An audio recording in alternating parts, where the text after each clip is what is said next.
Right then. So, first incident from Wednesday, 2:23, Mr. Vickers, Rich Green. Should be that one there. Yeah. I don't believe Mr. Green got far enough forward. Don't think he did. Don't think he did. No, look at that gap. Next one is Jordan and Salvo. 2:56.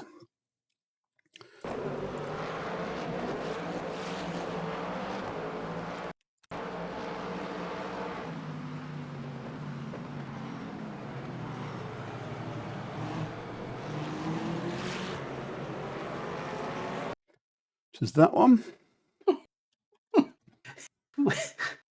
Where did he think the space was going to come from? I'm not sure. So there was two. Then, so then we got Richard Vickers and Timmy Leighton at 2:58. Is that one? And there was 2:59 as well. So that's that one and that one. Jordan Salvo again.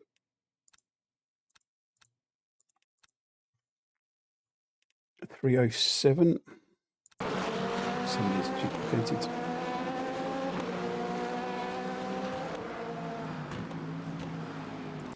Just that one.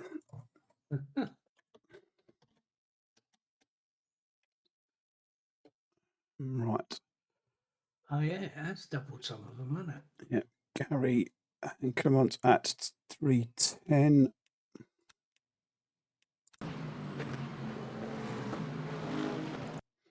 Just that one. And again at 3:12.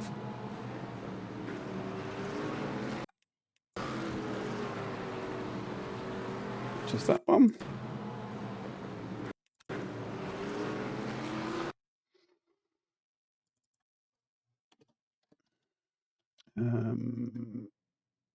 Right. Alexis and Timmy. 3:18.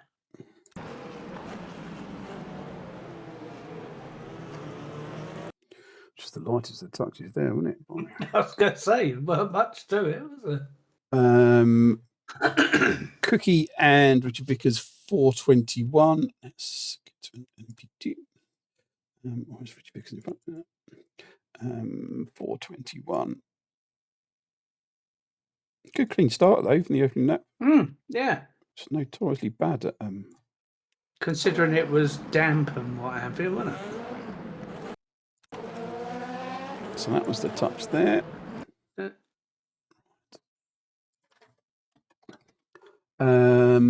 Alistair and Errol 4:28. 23. 4:28.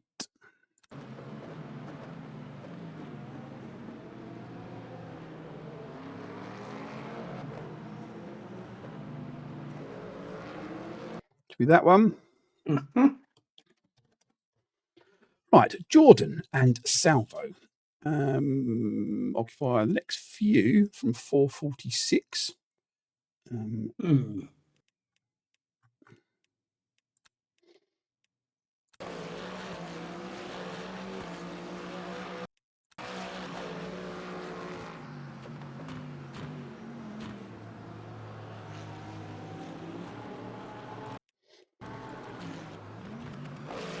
Doesn't appear to have left much room, but first things first, eh? So he's there before he's turning in. It's third gear corner, isn't it? Or second for some people. Third, so he's there. Yeah. So that hasn't really had an outcome, but he's literally just not left any space at the second bit. They've had a tap on the way in there, which is Alistair turning a bit earlier than Salvo did, but Salvo just drove through it like Alistair wasn't there. But I think you can't turn once you're stuck like that. I think they're stuck together there. That's the issue. Yeah. We can't turn. Yeah. So yeah, just racing He's instant for holding me. his sort of back end there, isn't it? So you can't. Yeah. Not going to. I mean, they're both. In all fairness, he sort of came off of the curb to leave a bit of space eventually, didn't he, Salvo? So Racing instant for me. Yep. Right, Cookie. Let's find Cookie and 7:15 with Alexis.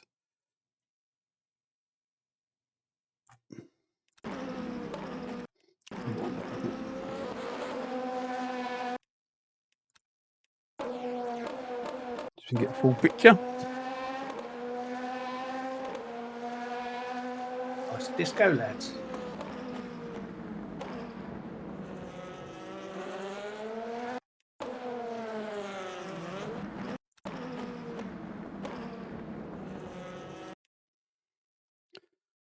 The racing instant as well, to be honest. Yeah, It's just looks like it. He comes off the curb a little bit, doesn't he? Yeah. So it's Cookie's left him room. Cookie's left room, so yeah. All good in the hood.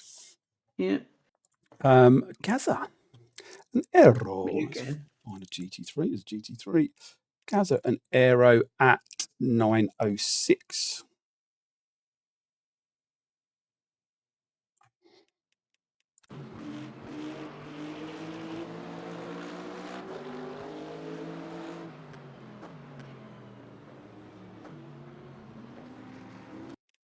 Slap on the bum.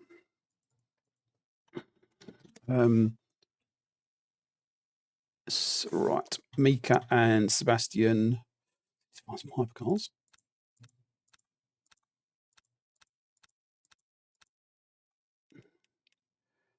Mika and Sebastian at 12:33.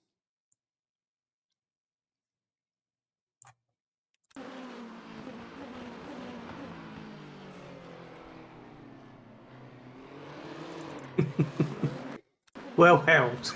Yeah. And he waited as well. There's no damage call. There's no advantage gained. Yeah, no, it's just one of them, wasn't it? Yeah. Gaza and Aero again. Let's find a GT3.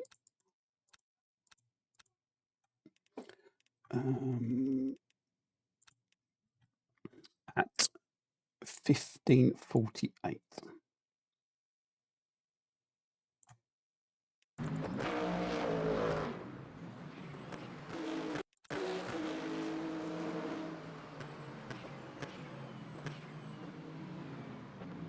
Oh. Oh, good. And that's that one. And you and Esther at 16:20.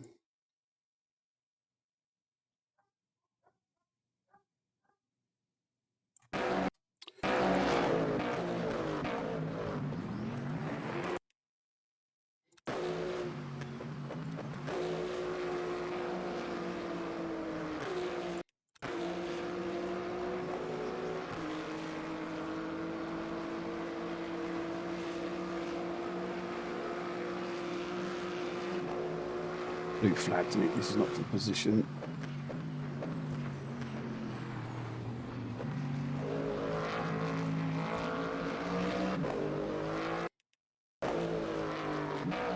Almost put you onto the grass. Yeah.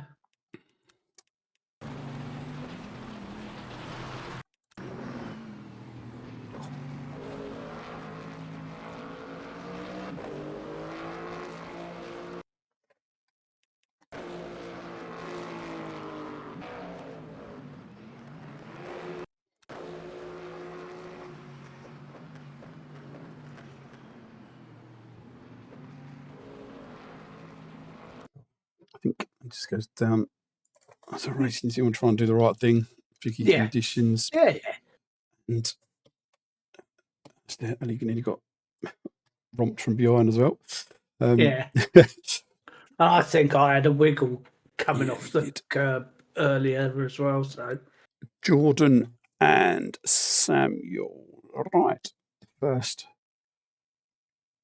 hypercar one with a GT3. So that's a bit refreshing. 2158. Is that 58? Yeah, 2158.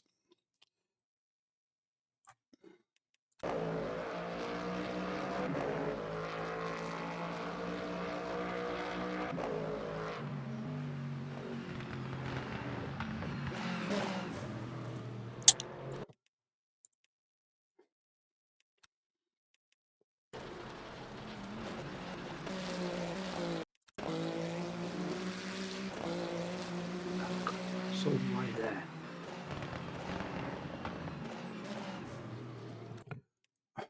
GT3s can't go round there as big as a hypercarb. Samuel, you're on lap 12.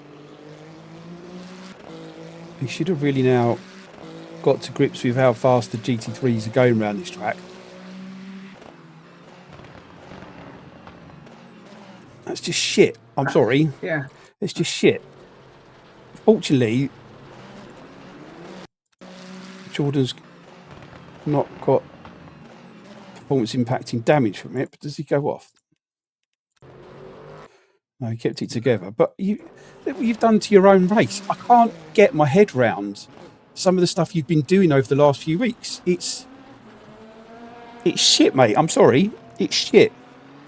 You don't appear to be learning from mistakes and previous. You ruin people's races. It's lucky Jordan was in the Mustang, really. Because if he was in the Porsche or anything like that, it's probably going to go off. You're ruining your own race and other people's races. Yeah, it's just shit. Sort it out. This is a reoccurring thing.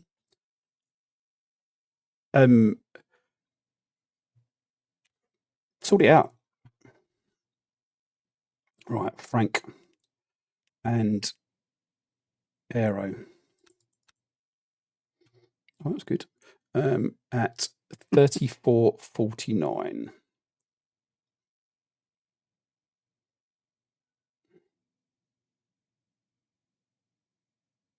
Sun's out now. Sun's out, guns out. Mm-hmm.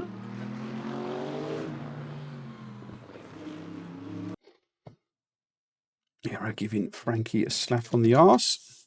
Mm-hmm. Alexis and Samuel. Let's find.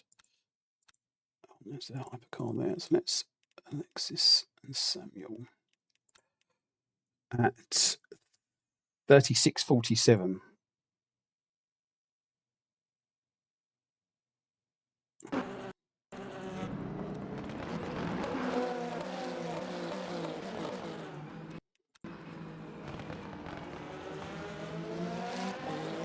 Got two LMPs in front of him battling for position.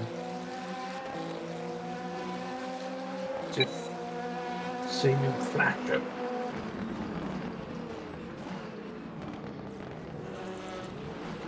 Alexis gets it all wrong, doesn't he? Yeah.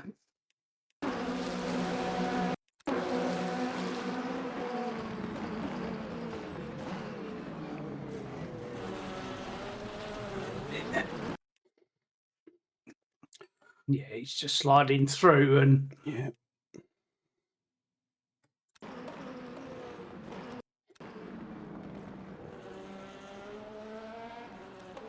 Yeah, it's not much. He's on the brakes. It's not like he's yeah, there's nothing.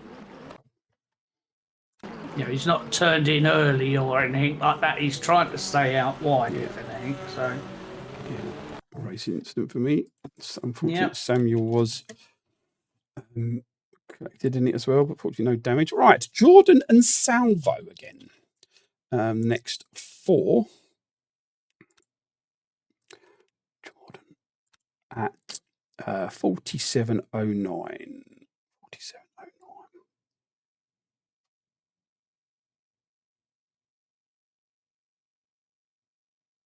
Oh, come on, this thing is so sensitive. Right, let's play this through, see what happens. through to 47.32. Oh. Right, so this is for position. Mm-hmm. So now this is some cars first gear, some cars second gear, but either a first gear or a second gear corner. So you must 100% be deemed alongside in the braking zone to make it a legal move. So let's just check. Jordan's braking there. Yeah. Let's just check. And obviously, the braking zone is defined by the car you're trying to overtake. So Jordan's braking there and nowhere near alongside. No. So it's a dive bomb. You can't expect somebody to move out the way that late in a move because you've decided to send it. Yeah. And you gained a position from it as well. Now, let's just give him the benefit of the doubt to see if he gave the position back.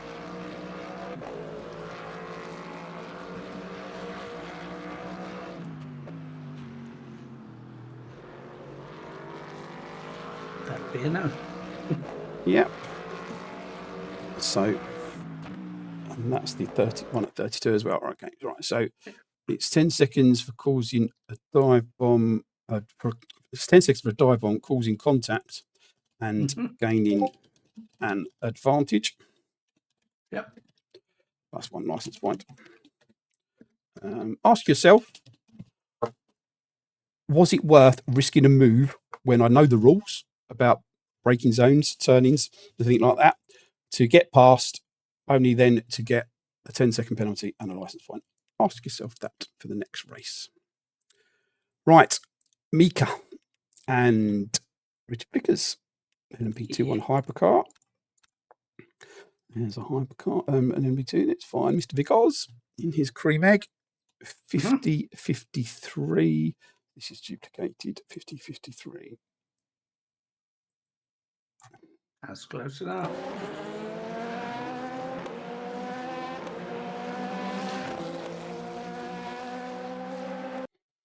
It's me a brush. Yes. Samuel and Alistair. Okay, move that caused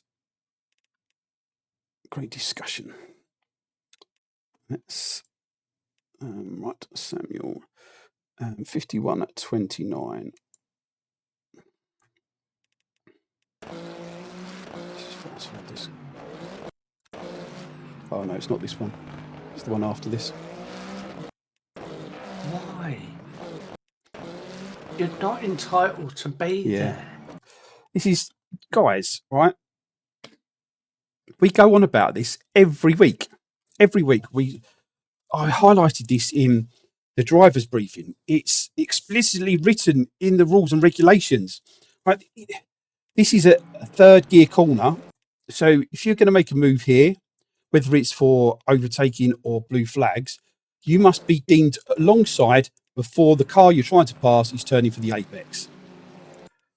When was you ever going to be there? This is even when you came out of it, you were only just got there by his back wheel.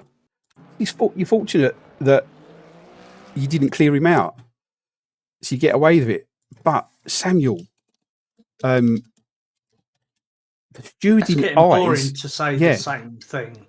Stewarding eyes are on you. I don't know how many times we have to highlight the stuff you do. Sort it out. Sort it out. Right, Sebastian and Timmy at 1 hour 1:32. Okay. Oh, move. Thank God I'll go have a fit here. Yeah, me too. Oh. I mean, Timmy's leading, and I mean, he's there at the braking. Yeah, I mean, he is there. Let's slow it down. So Timmy started braking there, so he's alongside. He's not. There's nothing illegal about it. It's not the cleverest. I think Timmy's turned in, not expecting him to actually be there, but obviously he is. He's had a touch and turned back out. And then the LMP2's had a wiggle off the curb. Yeah. I mean, he's perfectly entitled to be there. Yeah. He's there. So Timmy's got to leave his turn in until the other car turns, unfortunately. Yeah. Fortunately, no one ended up in the wall. Everyone got through it, yeah. And but caution from hypercars and LMGT3s. If you know he's there, you can't turn in. Leader of two while he's there. Both of them leaders. Yeah. You could have taken both of yourselves that looks a bit glitchy from Timmy, actually, to be fair. Watch. Oh, no, it's not. It was just... it's just how the Porsche turns. Yeah. Yeah. Right. Right, so this is the one that caused the conversations. Right. Next one. Where is... I want to... Instead. Yeah, 104.16. There he is.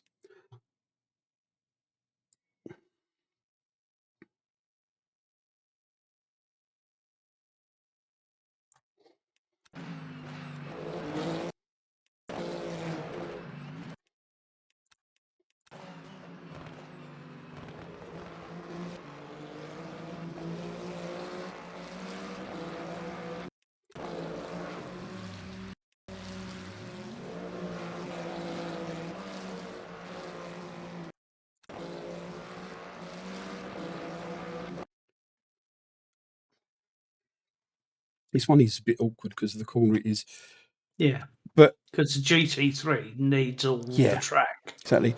Now, again, when I did the driver's briefing at the very start of the season for the shakedown round, highlighted don't pass GT3s round the outside on the exit of a corner because they're only going to push out wide. You know, as you would if you was taking the racing line. Yet you've gone round the outside. It's...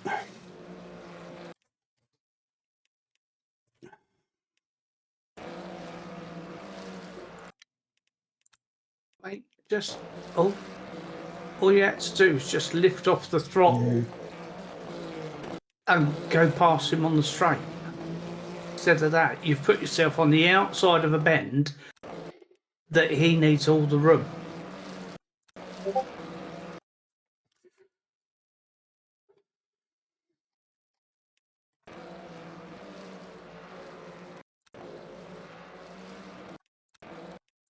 The problem for me on this one, is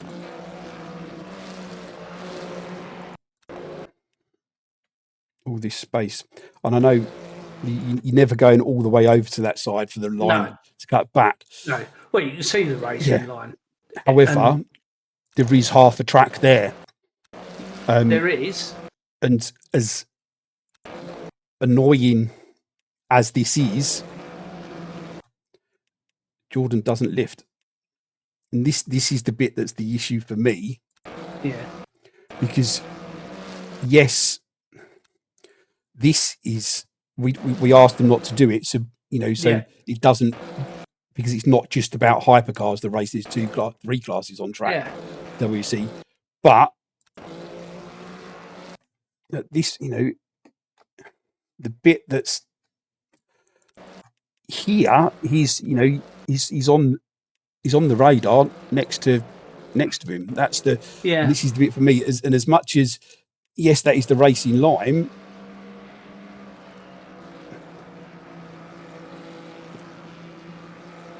Jordan's not... Alistair, sorry, he's not lifting. And any lift here, in between here of coming off the curve when the car's settled, to here means he's not going to make the contact. And it's not like he doesn't know he's there. Can we have a look at the trajectory of the... That's it. slowly from there. Yeah, hit Sam slow it down. No. So if I go back from coming off the curb, because it looks like the hypercar also comes away from that curve. No, it's just from there. Yeah. So I didn't know whether it's before or after. And yes, there is more space that Samuel could be taking on the outside. Yeah. But again, it's Alistair knows he's there. Yeah.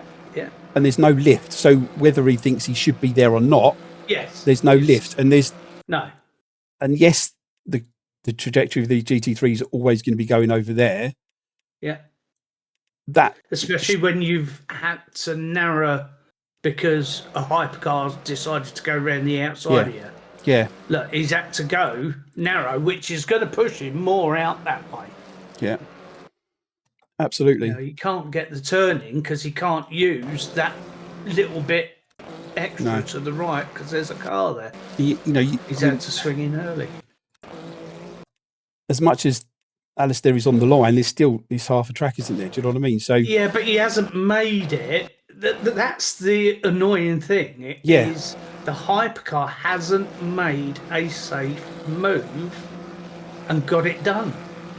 Well, no, yeah, I do you know what I mean? I partly agree. He's put himself in that position. Yeah, the thing which seems to be a bit of a theme. Yeah. Yes, the same drive is coming up an awful lot. Yes, Alistair, could have lifted. But we need to stick to self-preservation. Yes, from self-preservation, but we need to. We can only stick to fact for the for the rules and regulations. And as much as we highlight. Please don't pass around the outside and the exit of a corner. You can't stipulate that as a rule. That's the thing. You can't tell someone where they can and can't overtake on a track. No. But it's the fastest. Yeah, I agree. I get it. It's the fast cars. Yeah. But responsibility to do it safely. But yes, he sort of has. But it's also the GT3 has to play a part in that. Yeah. Oh, God, yeah. And as much as I'm annoyed at some of the stuff we've seen in this race and the previous race from Samuel, he's staying over on the right-hand side of the track. So in this instance... He could have done more, but... Yeah, I mean... He didn't legally have to. If he had any... And I'm going to speak frank, as I always do. If Samuel had any fucking respect for the rules and regulations or anything we say... he would have not done that. No. And the standard of his driving needs to improve sharpish, otherwise he won't be seen out the rest of the championship. That is fact. However, here...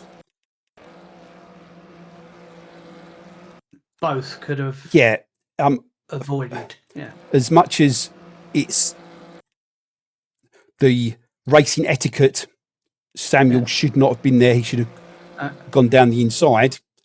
Jordan never lifted. Sorry, I keep calling Jordan. Alistair never lifted. No. And I think the outcome, is caused by him not lifting. Yeah. And so for me, it's self-suicide. Oh, is there anything up in the self-suicide? Yeah. I mean, ultimately, yes, it is. It's just so frustrating because it is. So you're saying the same things to the same people. Yeah, exactly. As I say, and like we said, Alistair should have lifted a bit of self-preservation. Yeah, but should. Yeah, you're right. Samuel. He shouldn't have to lift because every driver in the WSC has the correct safety rank, or has done enough races with us to be us to warrant them safe on track. So the fact that Alistair shouldn't have to lift because he should be expecting the hypercar to go down the inside naturally is how it should be in every WSC race.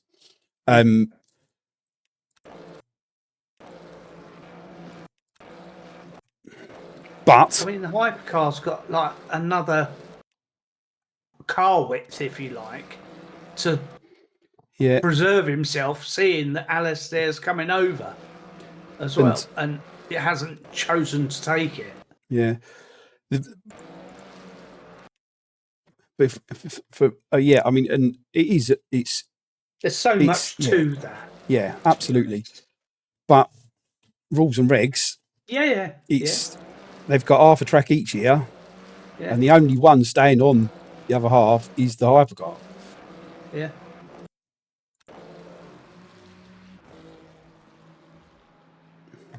So for me, it can only go down as a racing incident, unfortunately. Yeah. But from what we've seen so far, I think it is unfair to let Samuel get away scot-free for being a dick. Yeah. So a warning will be put on for it as well, so it's highlighted and when he's tagged in the Discord for it as well. I mean, there was just no need to make that move there at that time. No, exactly, and and this is the thing, isn't it? Well, it's racecraft, isn't it? Yeah, absolutely. Intelligence. You've got God knows how many miles per hour and how much more downforce than a GT3. Just literally lift where this has paused for a nanosecond. Yeah, lift and then go down the inside. On the inside. Always pass on the inside and not round the outside and the exit of a corner. You've got 47 seconds. Over 47 seconds to P4. You're not fucking catching him. You've got 6 seconds back to Dan, who actually he's not even in the race. He's not even in the race. There's no fucking excuse for being a prize prick all the time on track. And if you keep it up, Samuel, I will remove you from the championship because I'm sick of going through, and we're only on round 4. I'm sick of mentioning your name and going through it and bringing it up. Sort it out now or be removed from the championship. End of that. Simple as that. Fed up with it. This is not the place for childish Gran Turismo style racing. If you want to do that, fuck off somewhere else and do it, as far as I'm concerned. Because it's not on. Warning for driving like a knob. Warning for not heeding advice and not passing around the outside on the exit of a corner. Stair, just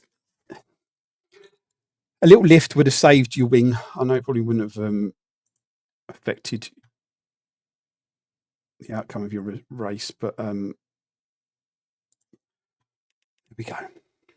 Right, last one. Actually, no. There's one, and then there's a report to investigate, which involves our friend Samuel. Right. Matteo and Salvo at 1:14:16.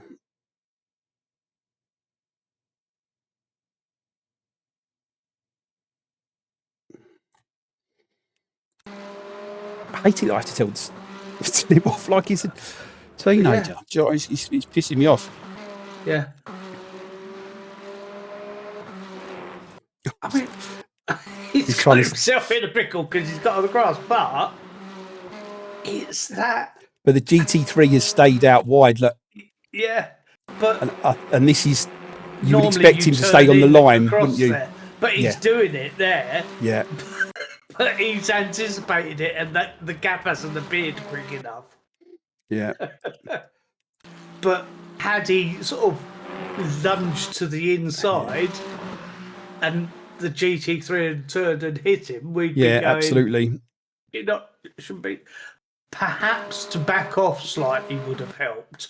It would have, but or stayed off the grass. Also, Salvo stay on the racing line because he was going to stay out wide, wasn't he? Yeah. And the hypercar behind's not expecting him to do that. Yeah.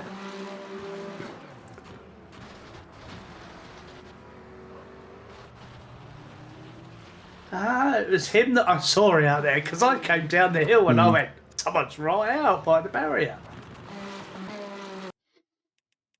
I think Salvo was trying to do the right thing. Yeah. And because he's leaving him the racing line. Which, in this instance, you can do as a safe thing, but... if only if you're a bit closer, really. Yeah. The problem is when you've got no communication with the car behind you, how's he going to know? Yeah. That's the thing, isn't it? That's the problem. Yeah.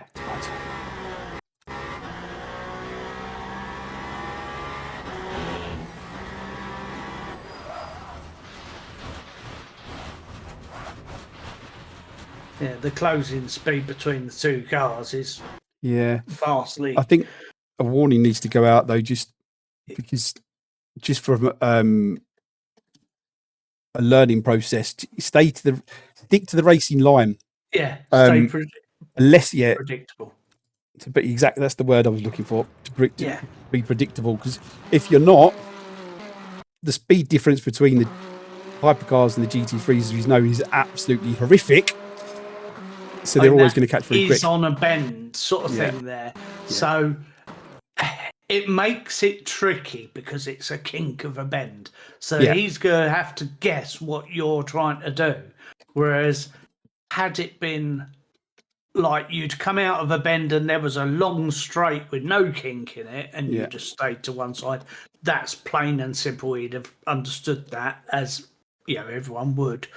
But in that instance, stay on the racing line. So he knows where the gap is going to appear and has aimed for it. And unfortunately, he's not opened up early enough because you didn't move across. Yeah, and that could have been avoided. Yeah.